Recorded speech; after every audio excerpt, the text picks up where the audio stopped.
Je m'appelle André en français, j'ai 34 ans, je suis de Barcelone, de l'Espagne, et bienvenue au Live Gold. Quel est ton rêve en ce moment? En ce moment-là, mon rêve c'est plutôt très personnel. Je suis en train de chercher ma mère biologique. Ça fait beaucoup d'années que je rêve avec ce moment. Maintenant, je sais qu'elle a reçu ma lettre avec l'information que je lui ai donnée. Et maintenant, j'attends seulement sa réponse pour savoir si elle veut me connaître ou non.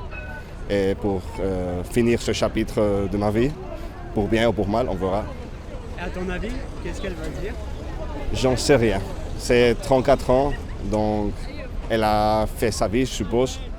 Donc on verra si elle veut me voir ou me connaître ou non. Et au niveau du parcours, comment ça s'est passé pour retrouver ta mère biologique? Bon, jusqu'à 18 ans, je n'ai jamais pensé à ça.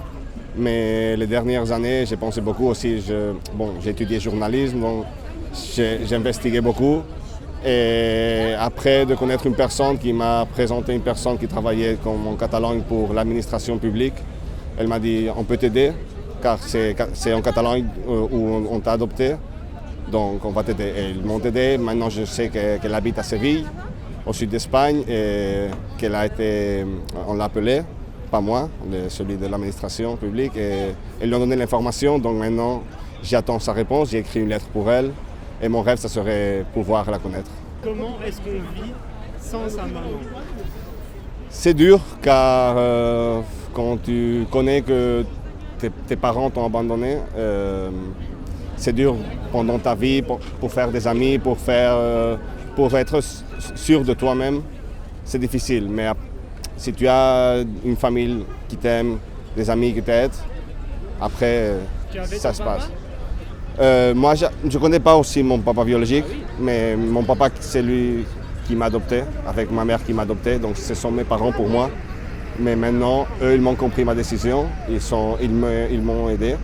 Donc, on est tous d'accord que pour moi, c'est important de finir ça. On ne sait pas qu'est-ce qu'elle va dire, elle, mais je serais content pour finir ça et pour dormir un peu plus tranquille. Est-ce que toi, tu as une femme et des enfants peut-être? Et est-ce que tu penses que ça vient de ça? Est-ce que c'est relié pour toi peut-être?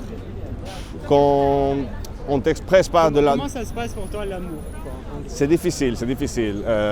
Car moi, par exemple, j'ai été bisexuel beaucoup d'années. Maintenant, j'aime que les garçons.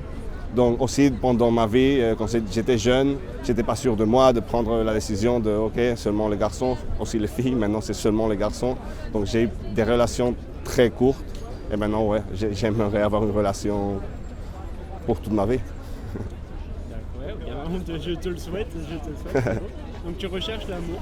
Je recherche, ouais. Maintenant je suis très ouvert à trouver l'amour. C'est quoi ton Instagram? C'est ANDREU. Et Roca, c'est ROCA. Est-ce que tu veux me parler de ton métier et comment est-ce que cette situation a influencé ton métier peut-être et tes rêves? Bon, moi, je voulais toujours être journaliste sportif quand j'étais très jeune. J'ai allé à Madrid travailler pour des programmes de télévision de sport. Mais après, j'ai vu que c'était très mal payé, c'était beaucoup d'heures et réellement, ce n'est pas satisfaisant. Donc j'ai décidé de tourner un petit peu et faire de la communication pour des concerts, des festivals de musique. Et maintenant aussi je travaille dans la production des festivals de musique en Espagne, surtout en été. Oui. Reggaeton. Est-ce que tu peux me citer du coup certains festivals que tu... Ouais, Big Sound Festival, que c'est en Valence, Valencia. Après on a le Puro Latino, que c'est dans différentes villes d'Andalousie, au sud d'Espagne, Séville, Almeria, Málaga. Et aussi en Barcelone, on fait des petits concerts pendant toute l'année. Okay. Et c'est des festivals où il y a combien de personnes du coup en moyenne? Ça dépend, par exemple, pour le Latino, que c'est 35 000 personnes. C'est énorme. Ouais. C'est 3 jours, mais bon, c'est 36 000 Toi, personnes. tu produis ça? Ouais. Wow. Moi, ce que je fais, c'est faire que les artistes prendre ses hôtels, ses restaurants, tout ce qu'ils veulent avoir. Manager? Ouais. Non, pas manager des artistes. Je travaille pour le festival, moi. D'accord. Ouais. Avec les managers des artistes? Ah, exactement. Mais pas avec les artistes directement. Et comment est-ce qu'on fait en tant qu'artiste pour postuler à un festival? Maintenant, c'est réellement être à la mode, que quand on est Spotify, tu as beaucoup de reproductions, au YouTube, la même chose. Nous, par exemple, ça fait 10 ans, on faisait beaucoup de concerts de pop espagnol et maintenant, ce que les jeunes veulent en Espagne, c'est musique latino, un peu reggaeton, et tout ce type de musique. Et maintenant, le rap, trap, que si aussi en France, on a des artistes qui viennent en Espagne, par exemple comme Jules, plus artistes marocains distincts, ce type d'artistes. Donc maintenant, il y a beaucoup de publics jeunes qui demandent ce type de musique et c'est ce que ça fonctionne très bien. Mais pour les jeunes artistes, ceux qui ne sont pas encore connus sur les réseaux, Avoir un très bon manager avoir un bon manager. qui te fait une bonne diffusion dans les radios, dans YouTube, dans les réseaux sociaux. Il n'y a pas un truc de...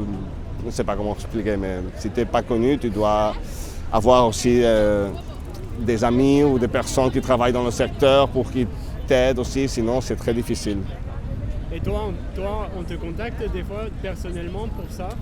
Non, pour ça non. Moi seulement j'aide le festival à chercher les artistes, le type d'artistes qu'ils veulent avoir, car c'est 3 jours et on essaie d'avoir un jour plus de rap, un jour plus de reggaeton, mais des artistes un peu... Aussi on aide beaucoup les artistes locaux, par exemple en Catalogne, les artistes qui chantent en catalan, on les aide pour qu'ils aient un peu de...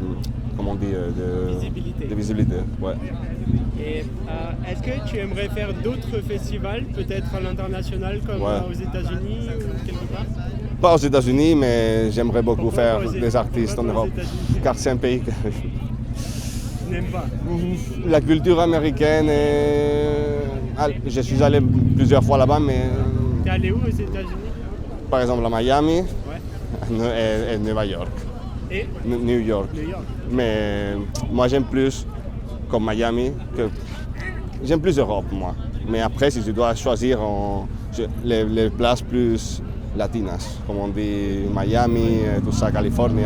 Mais mon rêve ce serait en Europe. Travailler différents pays d'Europe. France, j'adore France moi. Donc, et il y a des festivals en France que tu aimerais ou je ne connais pas. J'ai rien cherché. J'ai rien cherché en France. Tu les connais pas encore? Non, rien de rien. Je suis allé seulement faire un concert en Marseille. Delta Festival. Mais c'était un chanteur espagnol, marocain espagnol qui s'appelle Morat. Et on a fait un concert là-bas. Mais je ne connais pas des festivals réellement en France. Je n'ai pas cherché ni. On fait tout en Espagne, tout en langue espagnole. Donc, moi j'habitais à Majorque, au Baléares, ça fait 9 mois. Je suis retourné à Barcelone. Donc maintenant j'ai envie de rester un petit peu en Espagne, à continuer ici, car j'étais dans une île et maintenant on doit partir à Andalousie, à Galice, au Bilbao, on fait des concerts là-bas aussi. Donc maintenant je suis content ici, mais en 2-3 années, j'aimerais essayer de chercher une chose dehors d'Espagne aussi. Et est-ce qu'il y a un métier, dans ton corps de métier, est-ce qu'il y a quelque chose de plus grand encore que tu... Diriger un festival de musique, ça serait... Et en quoi ça consiste du coup?